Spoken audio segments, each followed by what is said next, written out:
ఈ ట్వీట్ 3 రోజుల క్రితం Lucknow super giants owner Sanjiv Goenka తన అకౌంట్లో పోస్ట్ చేశారు. సన్ రైజర్స్ హైదరాబాద్ మీద మ్యాచ్ ఓడిపోయి ఎల్ఎస్జీ ఐపీఎల్ సీజన్ నుంచి ఎలిమినేట్ అయిపోయిన తర్వాత ఆయన ఈ పోస్ట్ పెట్టారు. రిషబ్ పంత్ మీద ఆత్మీయంగా చేతులు వేసి మాట్లాడుతున్న ఈ ఫోటో ద్వారా ఆయన తన టీంకి ఓ రిక్వెస్ట్ పంపారు.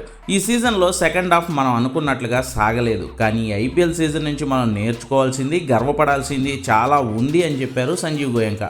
చాలా కష్టపడ్డామని, మంచి ఫలితాలు కూడా సాధించామని, ఇక మిగిలిన 2 గేమ్స్ను కూడా చాలా పవర్ఫుల్గా ఫినిష్ చేసి గర్వంగా సీజన్ని ముగిద్దామని చెప్పుకొచ్చారు సంజీవ్ గోయంకా.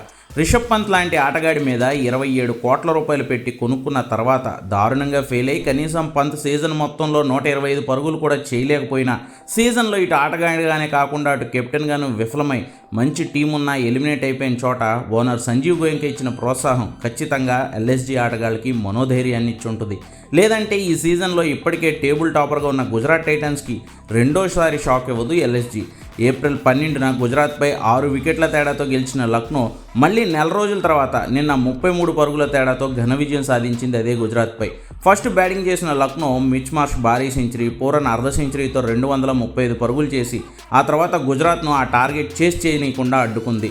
సీజన్లో మొదటి మ్యాచ్ ఆడిన ఎల్ఎస్జీ బౌలర్ విలియం ఓరూర్కి 4 ఓవర్లు బౌలింగ్ చేసి 27 పరుగులు మాత్రమే ఇచ్చి 3 వికెట్లు తీసి అదరగొడితే బడోని, ఆవేష్ ఖాన్ 2 వికెట్లు తీసి ఓరూర్కి హెల్ప్ చేయడంతో గుజరాత్ 202 పరుగులు మాత్రమే చేయగలిగింది.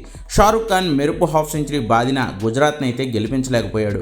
మొత్తంగా అలా ఓనర్ సంజీవ్ గోయంకా బ్యాకింగ్ పనిచేసి ఎల్ఎస్జీ ఈ సీజన్లో రెండోసారి గుజరాత్ టైటన్స్పై రెచ్చిపోయి ఈ సీజన్లో గుజరాత్ను 2 సార్లు ఓడించిన ఏకైక టీంగా నిలిచింది.